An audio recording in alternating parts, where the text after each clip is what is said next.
Hello everyone, this is Jesse Crawford with New York Medical College, and this is the supplemental lecture on hypothesis testing. Before we get into hypothesis testing, it'll actually help to do a quick review of confidence intervals. So we're going to go ahead and do this problem, which is a confidence interval problem. Let's say you have a population of men and the average weight in that population is unknown. Also, let's assume that the population standard deviation is 30 pounds. We'd like to estimate the average weight of the men in this population. So we're going to take a sample of 2,000 men, and let's say that the sample mean is 179.63 pounds. The problem is asking us to find a 95% confidence interval for the population mean. So this is our formula for calculating confidence intervals. And this formula has z sub alpha over 2 in it, so we'll need to refer to this table in order to calculate what z sub alpha over 2 is.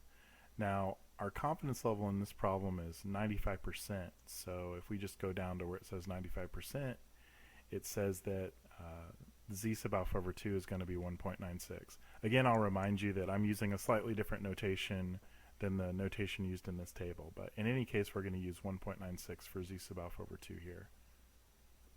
Alright, so now if we just take each of the numbers in the problem and plug it into this formula, we get the calculation that you see in front of you, which ends up being 179.63 plus or minus 1.31. So we're going to take 179.63 minus 1.31, which gives us 178.32, and then we'll add and we'll get 180.94. So this is our 95% confidence interval for the population mean. And what this means is that we're 95% confident that the average weight of the men in this population is somewhere between 178.32 pounds and 180.94 pounds. Alright, now we're ready to do our first hypothesis testing problem. And if you take a quick look at this problem, you'll see that it's very similar to the confidence interval problem that we were looking at on the previous slides. We're dealing with a population of men where the average weight is unknown. The population standard deviation is still 30 pounds, and we're going to take a sample of 2,000 men, and we're still going to get a sample mean of 179.63. But what this problem asks us to do is to test the following hypotheses. H naught, mu equals 185, versus HA, mu is not equal to 185. Now, these are basically just two competing hypotheses that describe what's happening with the men's weight. H naught, which is the thing on the left, and it's called the null hypothesis. H naught is saying that mu is equal to 185. It's saying that the population mean is equal to 185. H sub A, which is the alternative hypothesis, is saying that mu is not equal to 185. It's saying the population mean is not 185. So this comes up if, for whatever reason, 185 was of particular significance to you. So you as a researcher might, for whatever reason, be interested in this particular value, and you might be interested in knowing whether the population mean is equal to that number or not. And so that's why hypothesis tests come into play. Now, underneath this, it says use a significance level of alpha equals 0.05. So the significance level is sort of like a confidence level. Just as every confidence interval has a confidence level associated with it, every hypothesis test has a significance level associated to it. And so before we actually try to tackle this problem, we really need to just talk about the relationship between the confidence level and the significance level first. Well, let's refer to this table again. You'll notice that if you go into the column that says alpha level and you go down to 0.05, then right next to that is a confidence level of 95%. In other words, anytime your significance level alpha is equal to 0.05, your confidence level is going to be equal to 95%. And there's a more general relationship here. If you look at all the numbers in the table, you'll just see that the confidence level is actually just always equal to 1 minus alpha. So in this problem, alpha is 0.05. So the confidence level is equal to 1 minus 0.05, which is 0.95, or 95%. Now, because our confidence level is 95%, we can actually solve this hypothesis testing problem by referring back to the 95% confidence interval that we obtained earlier. So this slide shows what we calculated before, that we are 95% confident that the average weight of men in this population is between 178.32 and 180.94. But if it's in that range, there's no way it could be equal to 185. And therefore, we should reject the hypothesis that mu is equal to 185. In other words, we're going to reject H naught. And whenever you reject H naught, you usually want to say the significance level that you're rejecting it at next to that. So here we could say that we reject H naught at the alpha equals 0.05 significance level. So in conclusion, what we're doing here is we're interested in the research question, is the average weight of men in this population equal to 185 pounds, or is it not equal to 185 pounds? We took a sample of 2,000 men. We got a sample mean of 179.63. And what this test shows is that this is actually extremely strong evidence against the hypothesis that mu is equal to 185. So we can actually conclude with a lot of confidence here that the average weight of men in this population is not equal to 185. Okay, let's take a look at another hypothesis testing problem. In this problem, we're dealing with an experiment where mice are exposed to a certain stimulus. And the mean response time to that stimulus is usually about 1.2 seconds, and it has a population standard deviation of 0.5. But let's say the mice are given a drug, and we're interested in testing whether their response time will change after they're given this drug. So we give the mice a drug, and then we test the response time for 80 different mice. And among these mice, the sample mean of their response times is x bar equals 1.12. So the question is, does the mean response time with the drug differ from the usual response time? And it's asking us to use a significance level of alpha equals 0.01. Okay, the first step in this problem is to set up our null and alternative hypotheses. The null hypothesis usually says that mu is equal to some number. And it's called the null hypothesis because it represents the no change hypothesis. So in this problem, what's usually the case for these mice is they have a response time of 1.2 seconds. So the null hypothesis here is going to say, oh, nothing's changed after you give them the drug. The response time is still 1.2. In other words, the null hypothesis says mu is equal to 1.2. The alternative hypothesis says that something is different, that mu is not equal to 1.2. So we just set up our hypotheses this way. Now, we were given an alpha of 0.01, and we know that the confidence level is 1 minus alpha. So the confidence level is 1 minus 0.01, which is 0.99, or in other words, it's 99%. So we should be able to solve this hypothesis testing problem by just finding a 99% confidence interval. And we know how to find confidence intervals using the formula at the bottom of the slide. So now this just shows performing that calculation by plugging all the relevant numbers into the formula. Notice that we're using 2.58 for z sub alpha over 2 because our confidence level is 0.99. And then we're just plugging in the x bar of 1.12, the sigma of 0.5, and the n, which is 80, since our sample size is 80. Ultimately, we get a confidence interval from 0.98 to 1.26. This means that we're 99% confident that the average response time of these mice after they have taken this drug is somewhere between 0.98 seconds and 1.26 seconds. So let's think about how this applies to our hypothesis testing problem. The null hypothesis says that the mean response time mu is equal to 1.2 seconds. The confidence interval that we obtained says that we're 99% confident that the mean response times mu is somewhere between 0.98 and 1.26. So we actually cannot rule out the possibility that the null hypothesis is true. Since h naught is saying mu is equal to 1.2 and 1.2 is in this interval, it is possible that mu is equal to 1.2. So we can't rule that out, and for that reason we cannot reject h naught. But we can't accept h naught either, because we can't be sure that mu is equal to 1.2. I mean, it might be equal to 1.92, but for all we know, it can be anything between 0.98 and 1.26.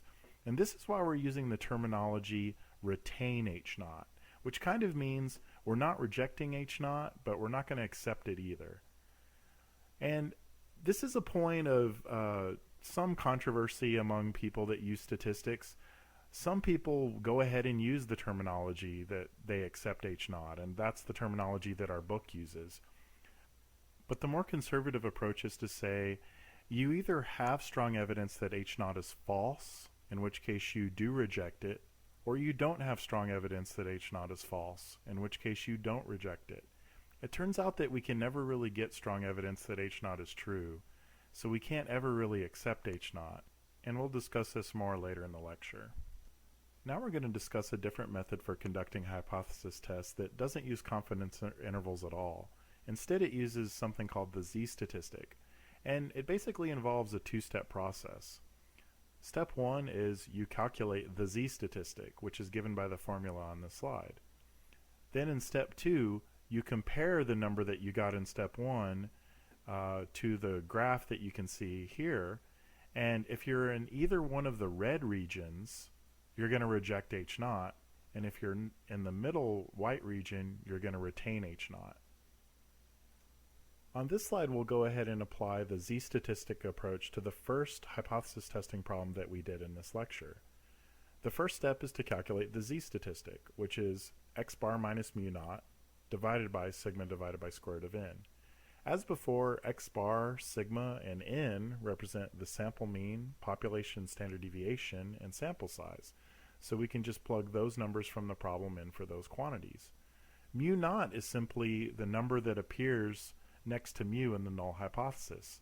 So in this problem, mu naught is equal to 185, and we'll plug 185 in for it. Okay, once we plug all those numbers in and calculate that, we get negative 8.01. The second step in this process is to compare the z-statistic that we calculated in step one to this picture that we have on the slide at the moment. Now you'll notice that this picture involves a standard normal curve. It involves two red regions and a white region. By the way, those red regions are referred to as tails, and this is called a two-tail testing problem because we're working with both tails. Later on, we'll talk about some problems where we only use one tail at a time, and those are called one-tail testing problems. But in any case, we just need to ask ourselves, is the number negative 8.01 that we obtained in one of the red tails, or is it in the white middle region? And in order to answer that, we just need to figure out where are the cutoff points that separate the tails from the middle region. And those are just equal to z sub alpha over 2. So since our alpha in this problem is equal to 0.05, we can just use the table from the previous slides and see that z sub alpha over 2 is 1.96. And so that means those cutoff values are 1.96 and negative 1.96. Now negative 8 is way to the left of negative 1.96, and so that means that the z-statistic we obtained is actually in the left tail, so we reject H naught. In summary, to do a problem like this, you just calculate your z-statistic, and if the z-statistic is in one of the tails, you're going to reject H naught, and if it's in the middle region, you're going to retain H naught. Alright, let's try this z-statistic approach on the hypothesis testing problem that involved the response time of mice to stimulus. Again, it's just a very simple two-step process. You're going to calculate your z-statistic. So you just need to identify all the numbers in the problem that you need and plug those into the problem. So you need to find your sample mean and plug that in for x bar, your population standard deviation for sigma, your sample size is going to go in for n. And again, mu naught is just the number that's next to mu in the null hypothesis. So the null hypothesis here is saying mu is equal to 1.2, so we're going to plug 1.2 in for mu naught. When we calculate this, we get negative 1.43. Now we need to figure out if our z-statistic is in the tails or in the middle region. Now, since our significance level alpha is equal to 0.01, if you look back at the tables, that means z sub alpha over 2 is equal to 2.58. So 2.58 is the boundary between the middle region and the right tail. Negative 2.58 is the boundary between the middle region and the left tail. But we got negative 1.43, so we're in this middle region, and for that reason we're going to retain H naught. Again, this means that we cannot reject the null hypothesis. We cannot reject the hypothesis that the mean response time of these mice after they've received the drug is equal to 1.2 seconds. But again, we cannot accept that hypothesis either. So in a situation where you retain the null hypothesis, from a practical standpoint, you really can't draw very strong conclusions either way. Now let's turn our attention to one-tail hypothesis testing problems. And before we get started with that, let's just talk about the difference between a two-tail test and a one-tail test. On all hypothesis testing problems, the null hypothesis says that mu is equal to some number. Now on the first two problems we've done today, the alternative hypothesis said that mu is not equal to something, and whenever the alternative hypothesis says mu is not equal to something, you're going to get a two-tail test. On these problems on this slide, the alternative hypothesis either says that mu is greater than a number or mu is less than a number, and in those situations you're going to get a one-tail test. You're going to do the problems the same way. You're basically just going to calculate your z-statistic and then see if you landed in the rejection region or if you didn't. The only difference is that if you're using a one-tail test, only one of the tails matters. So in this first testing problem where we're looking at where the alternative hypothesis says mu is greater than mu naught, we're only going to reject h naught if we land in the right tail. On the second problem where the alternative hypothesis says that mu is less than mu naught, you're only going to reject h naught if you land in the left tail.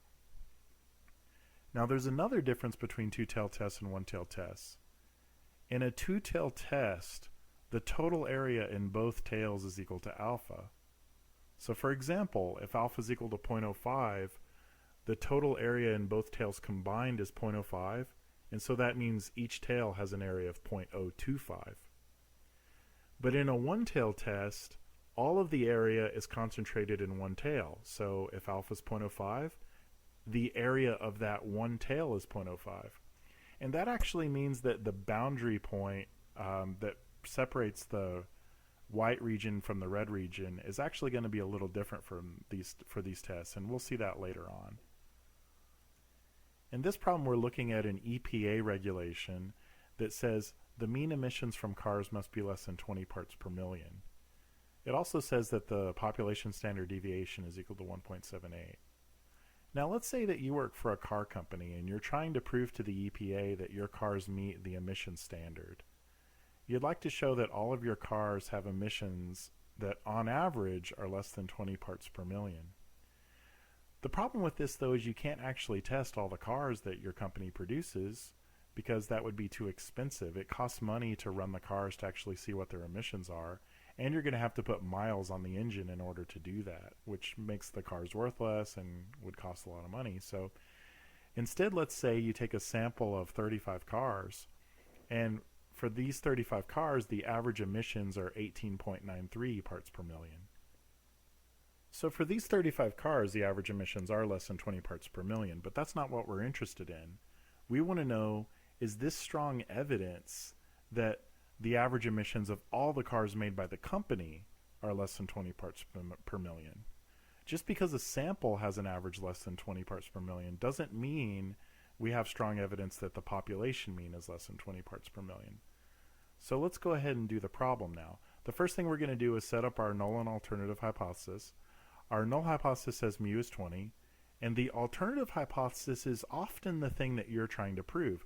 So if you're trying to prove that the average emissions are less than 20, your alternative hypothesis could say that mu is less than 20.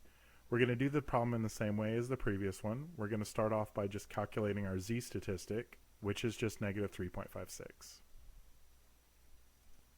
Okay, now let's compare that z-statistic to this diagram. Now we're working with a one-tail test where the alternative says that mu is less than something. In that situation, the tail that you really care about is the left tail. So if the alternative says that mu is less than something, you're going to be interested in the left tail. Okay, so all we really need to know is where is the boundary point between the tail and the middle region, and it turns out to be negative 1.64, and I'll talk a little more about that on the next slide. But our z-statistic is negative 3.56, so we are in that tail, and so we are going to reject the null hypothesis. What is the practical implications of this? Well, we're rejecting the null hypothesis in favor of the alternative hypothesis, which means we're saying the null hypothesis is not true, the alternative hypothesis is true. But the alternative hypothesis says that the average emissions of these automobiles are less than 20 parts per million. In other words, this is actually providing strong evidence that these cars do meet the emission standards. So in the previous problem, we were looking at this diagram and we needed to find the cutoff value that separates the tail from the middle region. I mentioned that that was equal to negative 1.64 and said that I would show you guys how to find that number on this slide. In order to do that, you're going to use the same table that we were using before, but you've got to keep in mind that this table is really designed for two-tail problems. So you've got to be a little bit careful when you're using this on a one-tail problem. Now in a two-tail testing problem, alpha is equal to the total area in both tails combined. For example, if your alpha is 0.05 in a two-tail problem, then both tails have a combined area of 0.05. And so each of those tails is actually equal to 0.025. But in a one-tail testing problem like we just did, the entire area alpha is all focused in one tail. So we just did a problem where alpha was 0.05 and it was a one-tail problem. So that means the area of that one tail is 0.05. But if the area in one tail is 0.05, then the total area in both tails combined must be 0.1. And so if we want to find the cutoff value, what we really need to look up in the first column is 0.1. And you can see that that corresponds to a z sub alpha over 2 of 1.64. Now it's going to give you a positive number there, but since we know that we're dealing with the left tail, we know that that's actually negative 1.64. Alright, now let's look at another one-tail testing problem. This problem is pretty similar to the problem that involved car emissions. We're looking at a city regulation that says that the mean pipe strength, presumably used in plumbing pipes or some other type of pipes, must be greater than 2,400 pounds per foot. It also says the population standard deviation is 129. So let's say we wanted to show that the pipes that we manufacture have a strength greater than 2,400 pounds per foot. So we would take, let's say, a sample of 45 pipes, and we got a sample mean of 2437, and we want to test H naught mu equals 2,400 versus HA mu is greater than 2,400. Let's say we use a significance level of 0.005. As before, we're going to just calculate our z statistic first, and when we do that, we get 1.92. Now we need to compare this value to our diagram. Now, our alternative hypothesis says that mu is bigger than something. That means we're dealing with a one-tailed test, and that means the tail that we care about is the right tail. If we use the table on the previous slide, we know that the area in one tail is 0.005 because that's what our alpha is. So if we double that, the area in both tails combined is 0.01. So if you look up 0.01 and see the corresponding cutoff value, you get 2.58. So the cutoff value in this problem is 2.58, but our z statistic is only 1.92, so we're not actually in the rejection region, and for that reason we retain H naught in this problem. We do not reject H naught. Okay, what does this mean from a practical standpoint? Well, I've mentioned before that when we retain H naught, we don't really have very strong evidence either way.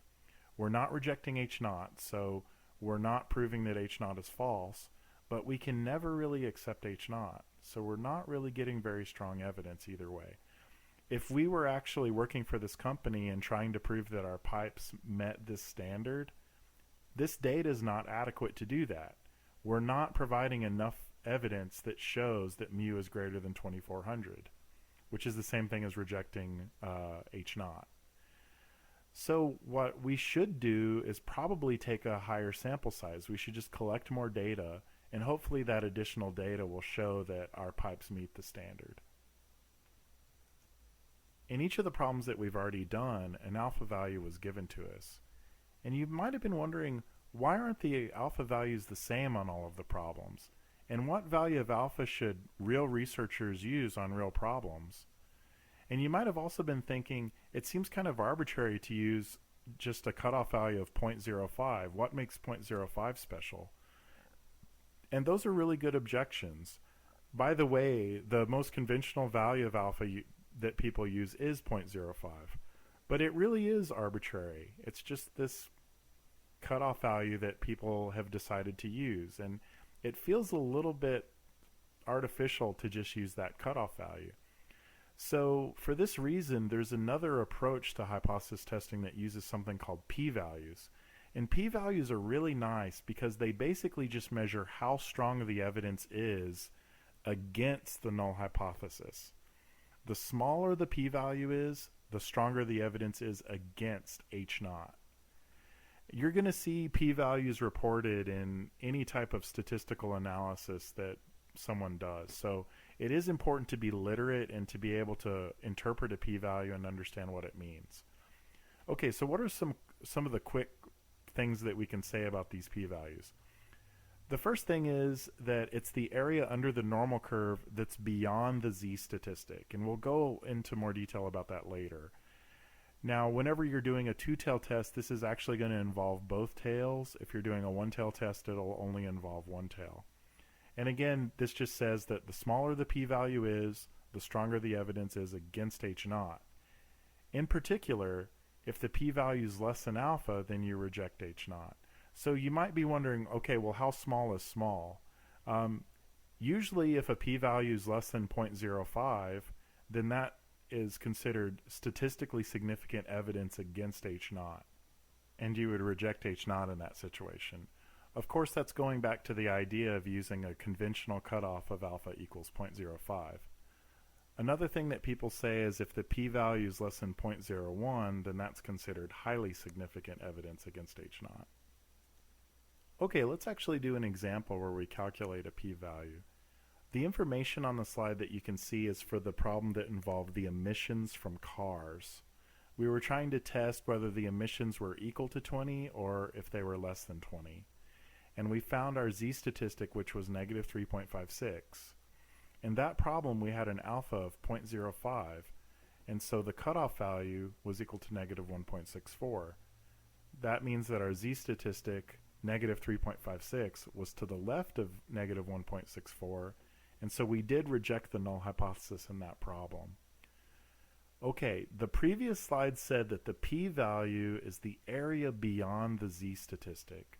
So in this problem, the z statistic is negative 3.56, and so the p-value is the area beyond negative 3.56. In other words, it's the blue area in the diagram. But we already know how to calculate the area to the left of a number under a normal curve. We just use the standard normal table. So we would just need to look up the number negative 3.56 in the table. It's actually not in the table because it's too small of a number. But if you use a computer to calculate this, you'll get 0.0002. So that's what that blue area is, and that's what the p-value is. The p-value for this problem is 0.0002. Now keep in mind that if you get a p-value that's less than alpha, you're going to reject H naught. In this problem, alpha is 0.05, and our p-value is definitely less than that. It's way less than that. So actually, we didn't just have evidence that the cars met the standard. We actually had extremely strong evidence in this problem. Now let's calculate the p-value for the example that involved the strength of pipes. We were trying to test whether the strength of the pipes was equal to 2,400 pounds per square foot or whether it was bigger than 2,400 pounds per square foot. In that problem, we had some data which gave us a z statistic of 1.92, and our alpha level was 0.005, which led to a cutoff of 2.58. So our z statistic actually wasn't beyond 2.58, and so we did not reject the null hypothesis in that problem. We retained the null hypothesis.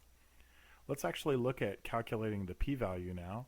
Well, the p-value is just the area beyond 1.92. In other words, it's the area to the right of 1.92 in this problem. And in order to calculate that, you could just use your standard normal table. You'd look 1.92 up, and that would give you 0.9727 because it would actually tell you the area to the left of 1.92. So then you would need to subtract that from 1 to get the area to the right of 1.92, which would be 0.0274. This p-value is bigger than alpha, and so we don't reject the null hypothesis, we retain the null hypothesis. Finally, let's go over the example involving the mean response time for the mice. In this problem, we wanted to test whether the mean response time was equal to 1.2 seconds or whether it was different from 1.2 seconds. So this is a two-tail problem. We calculated our z-statistic and we got negative 1.43. Now the thing that's tricky about calculating p-values for two-tail problems is you don't just look at the area beyond your z-statistic, you also look at the mirror image of that area. So in this case our z-statistic's negative 1.43, and we do want the area to the left of negative 1.43, but we also want the mirror image of that area, the area that's to the right of positive 1.43. The thing that's nice about this is you can actually just calculate the area that's in one of those tails and then double it. So we can just find the area that's to the left of negative 1.43 by looking that up in the table, and we get 0.0764, and then we double that and we get 0.1528. So that's our p-value in this problem, 0.1528. Again, that's greater than alpha, and so in this problem we don't reject H0, we retain H0. At this point we've discussed most of the important computational details related to hypothesis tests, except for those involving dichotomous data, which are discussed at the end of the lecture.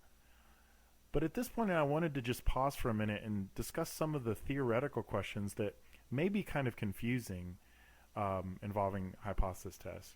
You may have been wondering, why can we not ever accept H0? Why can't we ever provide strong evidence that H0 is true? And what is this alpha number that we keep talking about? What does it mean? In order to answer those questions, we need to discuss the two types of errors that you can make when you perform a statistical hypothesis test. Those are called type 1 and type 2 errors. So as you can see in this table, there are four possible outcomes that occur when you conduct a hypothesis test, and they come from the fact that there are two different things that can be true. Either the null hypothesis is true or the alternative hypothesis is true. And there are two decisions you can make. You can either reject H0 or not reject H0. Now, if the null hypothesis is true and you reject it, that's an error, and it's called a type 1 error. If you don't reject it, it's the correct decision. If the null hypothesis is true and you don't reject it, that's the correct decision. On the other hand, if the alternative hypothesis is true and you reject H0, that's the correct decision. But if the alternative hypothesis is true and you don't reject H0, that's another error. That's called a type 2 error. Unfortunately, it's impossible for us to make the probability of both types of errors small. Whatever we do to decrease the chance of a type 1 error is actually going to increase the chance of a type 2 error, and vice versa. The only thing that you could do that would lower the probability of both types of errors is increase your sample size and collect more data, but that's expensive, so you can't always do that. There's usually a limit to how much data you can collect. So what do we do about this? Well, we decide to just make the probability of a type 1 error small, and we settle for the fact that the probability of making a type 2 error might be kind of big. And in fact, we actually say, let's let alpha be the probability of making a type 1 error. So the most conventional value is alpha's 0.05. So you design your procedure in such a way that the chance of making a type 1 error is only 0.05. So that means you're not going to make a type 1 error very often. The probability of making a type 1 error is equal to alpha, and alpha is usually a small number like 0.01 or 0.05. So yeah, the chance of making a type 1 error won't be very big, but the chance of making a type 2 error might be quite big. So why don't we go ahead and take these ideas and look at the examples we've done and discuss some of these ideas on the next slides. Alright, let's take one last look at this EPA problem where we're trying to figure out whether the emissions of automobiles are equal to 20 or less than 20. Here we calculated a z-statistic of negative 3.56, which was in our tail because our cutoff value was negative 1.64, and so we did reject the null hypothesis in this problem. We calculated the corresponding p-value of 0.0002, which is really small, so it's very strong evidence against H0. In fact, it's less than alpha because our alpha in this problem is 0.05, and we know that if we have a p-value less than alpha, we're going to reject H0. Now you might have been wondering, why is there a normal curve in this problem? In fact, what does hypothesis testing have to do at all with normal distributions? And that's a really good question, and it comes from a mathematical fact that says if the null hypothesis is true, then the z statistic has a standard normal distribution, which is a normal distribution with mean 0 and standard deviation 1. So again, if the null hypothesis is true, then z has a standard normal distribution. And this actually gives us a lot of information, because in particular we know that if z has a standard normal distribution, we don't expect to get a number like negative 3.56 very often. Keep in mind that standard normal distributions are between about negative 2 and 2 around 95% of the time. You don't expect to get a number as small as negative 3.56 very often. In fact, how unlikely is that? Well, that's what the p-value tells us. The p-value says that if this really did follow a standard normal distribution, the chance of being below negative 3.56 is only 0.0002, which is extremely unlikely.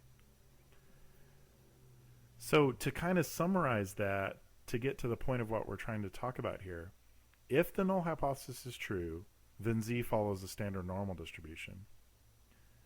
But if z follows a standard normal distribution, the chance of getting something as small as negative 3.56 is only 0.0002. In other words, it's extremely unlikely. So we're in a situation where we have to say, if the null hypothesis is true, then the chance of getting a z of negative 3.56 is extremely unlikely. But we did get a z of negative 3.56. At which point we have to really start to say to ourselves, the null hypothesis is probably not true. Because if it were, we wouldn't have had a very high chance of getting negative 3.56, but we did get that. And so that's really what this is all about. This high z statistic, this large z statistic of negative 3.56 is just very unlikely to happen if the null hypothesis is true. And so the null hypothesis is probably not true here.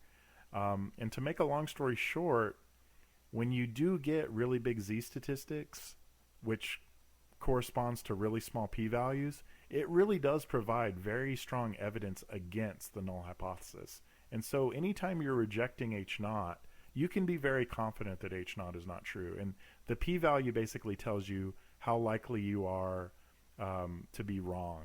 So it's telling you how confident you can be in your decision. All right, let's look at this mice problem one last time. We're trying to find whether the mean response time was equal to 1.2 or whether it was not equal to 1.2. In this problem, we found a z statistic of negative 1.43, which didn't land in either of our tails because our cutoffs were equal to 2.58. So we didn't reject H0, we retained H0. Another way to look at it is our p-value 0.1528, which is a lot bigger than our alpha of 0.01. And we know that if our p-value is bigger than alpha, then we're not going to reject H0, we're going to retain H0.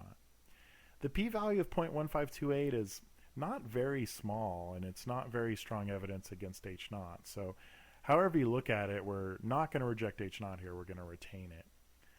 What I'd like to talk about now is, why are we using such tentative language? Why do we say things like not rejecting H0 and retaining H0? Why don't we just say that we accept H0? Well, in this problem, the null hypothesis says that mu is equal to 1.2. And the problem is, it's always possible that mu is actually equal to something like 1.200001. In other words, it's equal to something that is not equal to 1.2, but is extremely close to 1.2.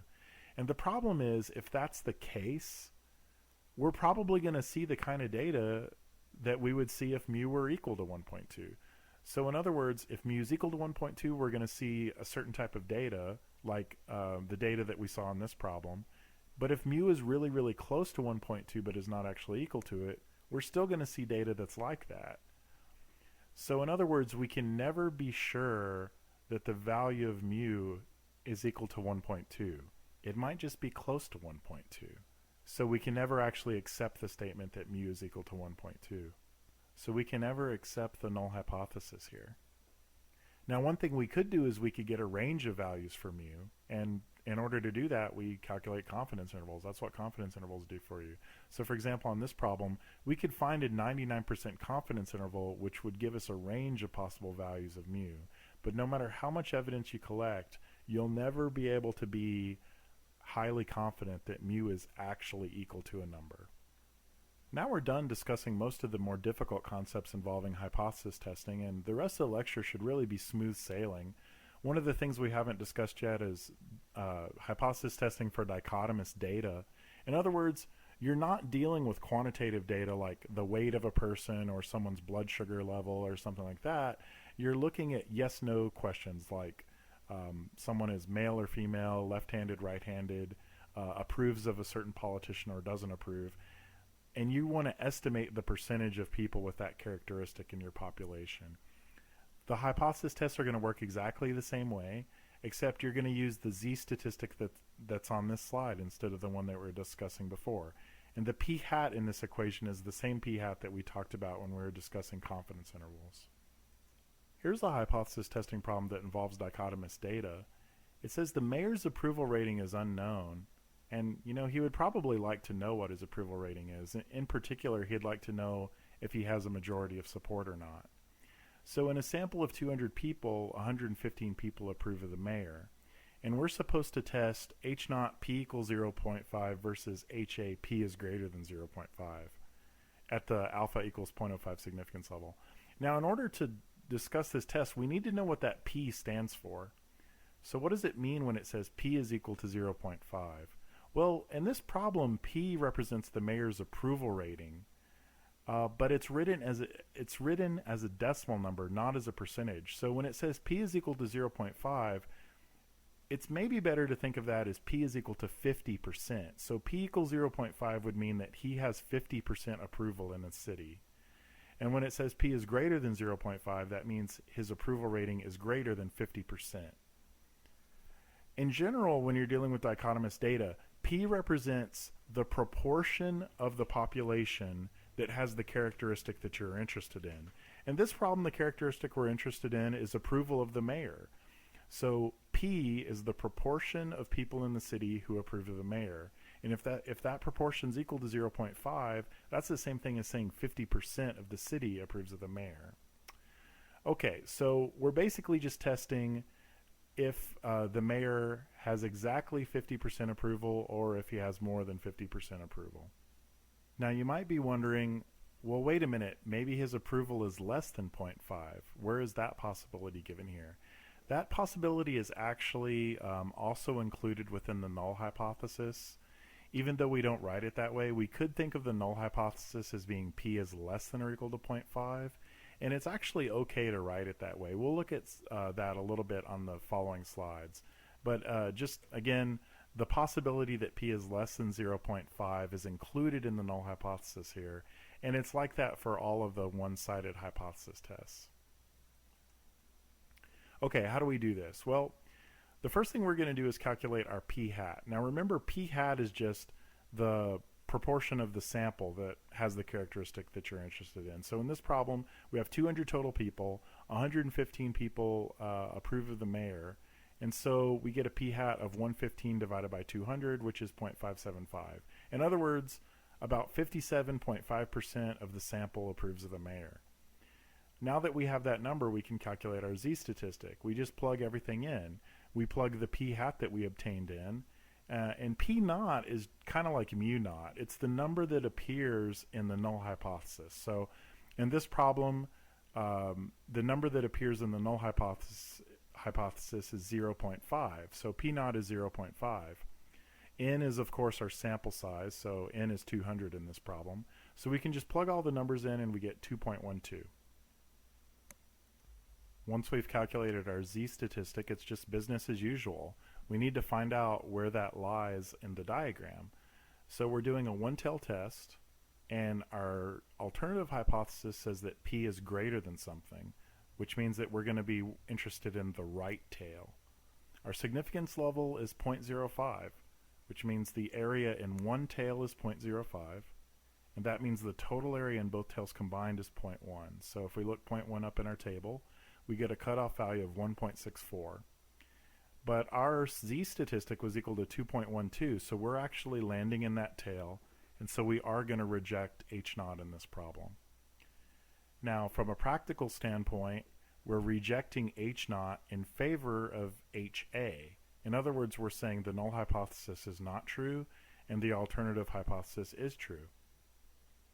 But the alternative hypothesis says that the mayor's approval rating is greater than 50%. And so those are the practical implications of this. Basically, this is pretty strong evidence that the mayor has an approval rating over 50%. The last thing that we're going to talk about is some of the issues that are involved in just stating your hypotheses correctly. So the first point is that hypothesis tests involve parameters, not statistics. So remember that parameters are numbers that are related to the population, like mu, sigma, and p. Statistics are numbers that you calculate from your sample, like x bar, s, and p hat.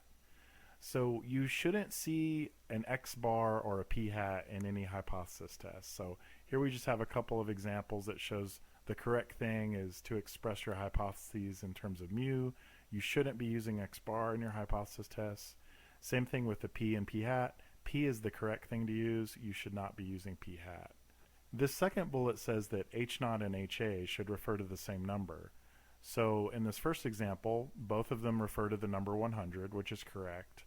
In the second one, h naught refers to 100 while ha refers to 237.